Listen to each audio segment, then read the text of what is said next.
Hello दोस्तों, welcome back to my channel knowledgeable brain. और आज हम बात करने वाले हैं फोनीम के बारे में। दोस्तों, फोनीम एक छोटी सी साउंड यूनिट होती है जो किसी भी शब्द का मीनिंग बदल सकती है। ये एक एब्स्ट्रैक्ट साउंड है जो डायरेक्टली सुनाई नहीं देती, लेकिन ये अलग अलग आकार में दिखाई देती है। ये सिग्निफिकेंट साउंड होती है एक स्पेसिफिक लैंग्वेज में। इसको हम एक सिंगल सिंबल से भी रिप्रेजेंट कर सकते हैं, जैसे कि स्लैंट लाइंस। फोनेटिक सिंबल्स जो हैं उन्हें स्क्वायर ब्रैकेट्स में रखा जाता है जो साउंड की फोनेटिक क्वालिटीज को दिखाते हैं, जैसे beat, bit, bet, bat, bot, boot, but, bite, bot and boat. इसके जो इनिशियल और फाइनल कॉन्सोनेंट है उनमें एक सेम वॉइस है। बिलैबियल पॉलिसिव है बी और वॉइसलेस एल्वियोलर पॉलिसिव है टी। तो मैंने आपको पिछली वीडियो में बताया था कि बिलैबियल का मतलब है दोनों होठ एक साथ बंद होकर एक साउंड को प्रोड्यूस करते हैं, जैसे कि पी, बी। वहीं पर एल्वियोलर का मतलब है जो साउंड टंग से हम प्रोड्यूस करते हैं जब टंग ऊपर के दांतों को टच होती है, जैसे कि टी, डी। यहाँ पर ये जो एग्जाम्पल है बिट, बेट, बैट, इसमें हम देख रहे हैं कि बिलैबियल पॉलिसिव बी है और वॉइसलेस एल्वियोलर पॉलिसिव टी है। क्योंकि जब हम इन वर्ड्स को बोल रहे हैं तो जो बी है, जैसे बिट, तो हमारे होठ बंद हो रहे हैं। बिट, टी जो है, जब हम बिट में टी को साउंड प्रोड्यूस कर रहे हैं तो टंग जो है ऊपर के दांतों को टच हो रही है। ये सारे के सारे वर्ड्स एक दूसरे से अलग हैं, लेकिन एक मेडिवल वोवल साउंड जो है रिप्रेजेंट करते हैं। जैसे कि जो आपको स्लैंट लाइन के बीच में आई और कॉलम दिख रहा है, इसको प्रोनाउंस करते हैं ई से। इसमें लिप्स स्लाइटली स्प्रेड होते हैं और टंग जो है वो हाई और फ्रंट है। तो इन सब वर्ड्स में कुछ मेडियल वोवल का यूज किया गया है। मेडियल वोवल होते हैं जो शब्द के बीच में वोवल आते हैं। को रिप्रेजेंट ऐसे किया जाता है जैसे मैंने लास्ट की लाइन में आपको दिखा रखा है। दोस्तों, हम फिनोम्स को एक पर्टिकुलर लैंग्वेज में आइडेंटिफाई कर सकते हैं by existence of minimal pair. Minimal pair का मतलब होता है दो वर्ड्स के सेट जो एक दूसरे से अलग होते हैं साउंड में। इसका एक एग्जाम्पल है पैट और बैट, जो कि कॉन्स्टिट्यूट अ मिनिमल पेयर है, जो एक दूसरे से अलग है, लेकिन इनके जो इनिशियल कॉन्सोनेंट है जो कि पी और बी है, वो दोनों दो फोनेम्स हैं। इसको एक और एग्जाम्पल से समझते हैं, जैसे कि सीट और फीट। ये एक मिनिमल पेयर है जिसमें एस और एफ दो फिनोमेन्स हैं। वहीं पर अगर हम पिन और स्पिन को देखें तो ये एक मिनिमल पेयर नहीं है, क्योंकि जो स्पिन है वो एक एडिशनल साउंड प्रोड्यूस कर रहा है पी की वजह से ये मिनिमल पेयर नहीं कहलाएंगे। वहीं पर टेन और पिन जो है वो भी एक मिनिमल पेयर नहीं है, क्योंकि दोनों वर्ड्स जो हैं एक दूसरे से अलग हैं। इनकी साउंड भी काफ़ी ज़्यादा अलग है और इनके इनिशियल कॉन्सोनेंट और मेडियल वोवल्स दोनों डिफरेंट है। दोस्तों, मिनिमल पेयर का मतलब आप समझ ही गए होंगे। जब हमें एक साउंड जो है वो कॉमन मिल जाए और हमें साउंड कॉमन नहीं मिलती, मेडियल वोवल्स कॉमन नहीं मिलते, तो वो मिनिमल पेयर नहीं कहलाएंगे। दोस्तों, जब वर्ड्स एक ग्रुप में डिफर करते हैं एक दूसरे से, जब हम सिर्फ एक फोनीम को चेंज कर दे लेकिन सेम पोजीशन में, वो मिनिमल सेट कहलाते हैं। जैसे कि example pat, bat, cat, hat, sat, mat. ये जो 6 वर्ड्स हैं, इन सब की जो साउंड है वो चेंज हो गई। क्यों? क्योंकि जो फर्स्ट कॉन्सोनेंट है वो अलग है और ये कॉन्सोनेंट फोनीम कहलाएंगे।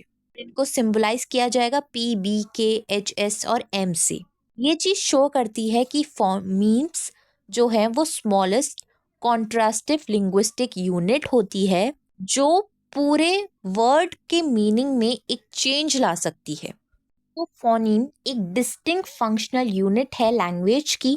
जब दो साउंड एक साथ जुड़ जाती है तो वो एक फोनीम को क्रिएट करती है, अगर उन दोनों में एक कॉम्प्लीमेंट्री डिस्ट्रीब्यूशन है या फिर दोनों में कुछ फोनेटिक सिमिलैरिटी है।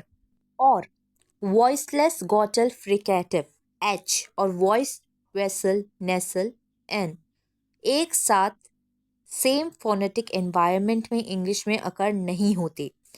एच जो है वो बिगिन होता है किसी भी शब्द में, जैसे कि हैट, लेकिन जो न है वो नहीं हो सकता।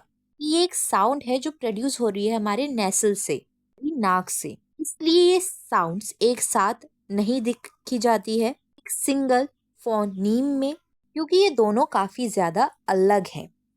दोस्तों, फोनीम इंग्लिश लैंग्वेज में जो रिसीव प्रोनाउंसिएशन है कि एक ब्रिटिश इंग्लिश एक्सेंट है जो स्टैंडर्ड और फॉर्मल माना जाता है। इसको बीबीसी इंग्लिश और क्वींस इंग्लिश भी कहा जाता है। उसमें 44 फोनीम्स हैं, जिसमें से 24 कॉन्सोनेंट है और 20 वोवल फोनीम है।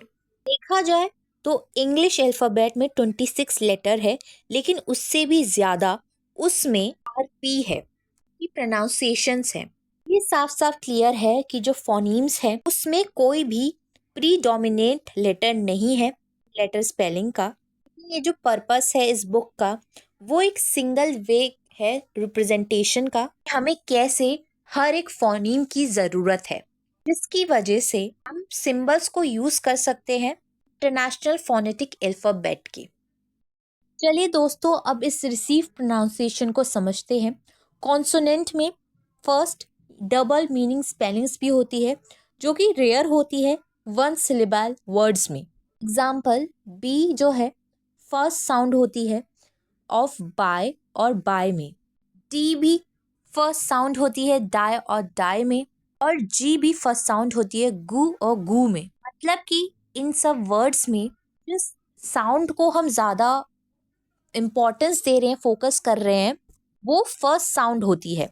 वहीं पर कॉन्सोनेंट जो डबल मीनिंग तो होते हैं लेकिन रेगुलर होते हैं end of one syllable word में, एक शॉर्ट वोवल के बाद। जैसे कि के है वो फर्स्ट साउंड है कू और कू की, च्यू फर्स्ट साउंड है च्यू और चू की। इसमें हमें क्या दिख रहा है, मतलब इसका रूल क्या है कि पहले तो एक शॉर्ट वोवल है और उसके बाद डबल कॉन्सोनेंट है एंड में। वहीं पर कुछ कॉन्सोनेंट होते हैं जिसमें डबल स्पेलिंग होती ही नहीं है। Example, H as in the first sound है हु और हु की। अगर वर्ड शॉर्ट वोवल पर एंड होता है तो इसमें जो कॉन्सोनेंट है वो डबल नहीं होता। साइलेंट ई वाले वर्ड्स में भी कॉन्सोनेंट डबल नहीं होता और दो सिलेबाई वर्ड्स में साउंड का जो स्ट्रेस होता है वो शिफ्ट हो सकता है। सिमिलरली वॉवल्स रिसीव प्रोनाउंसिएशन में भी फॉर्म्स होती है अलग अलग, जैसे कि short pure vowels, long pure vowels और special two phoneme sequence. Short pure vowels में 7 साउंड्स होती है, जिसमें वॉवल का जो साउंड है उसकी शॉर्ट ड्यूरेशन होती है। Example, bit, sit, bat, sat में हम कॉन्सोनेंट को ज़्यादा फोकस कर रहे हैं। वहीं पर लॉन्ग प्योर वॉवल्स, इसमें 5 साउंड्स होती है जिसमें वॉवल की ड्यूरेशन लंबी होती है। एग्जाम्पल, सी, ट्री, इसमें जो डबल ई आ रहा है उसकी ड्यूरेशन बढ़ गई है वॉवल्स की, इसकी वजह से सारा फोकस कहाँ जा रहा है, वॉवल्स पर जा रहा है। और नेक्स्ट है स्पेशल टू फोनीम सीक्वेंस, जिसमें 8 साउंड होती है, जैसे कि डे से है, इसमें ए वाई का जो प्रोनाउंसिएशन है वो सेम है प्ले में भी। तो जो वॉवल्स हैं वो स्मूथली चेंज हो रहे हैं, चेंज कर रहे हैं अपनी पोजीशन को। दोस्तों, ये जो शॉर्ट, लॉन्ग, प्योर और जो सीक्वेंस है, इनकी आप साउंड्स को कितनी साउंड होती है कौन से उस पार्ट में, इसको याद कर लीजिएगा, क्योंकि ये क्वेश्चन बनकर आ सकता है। दोस्तों, अब बात करते हैं वॉवल्स की।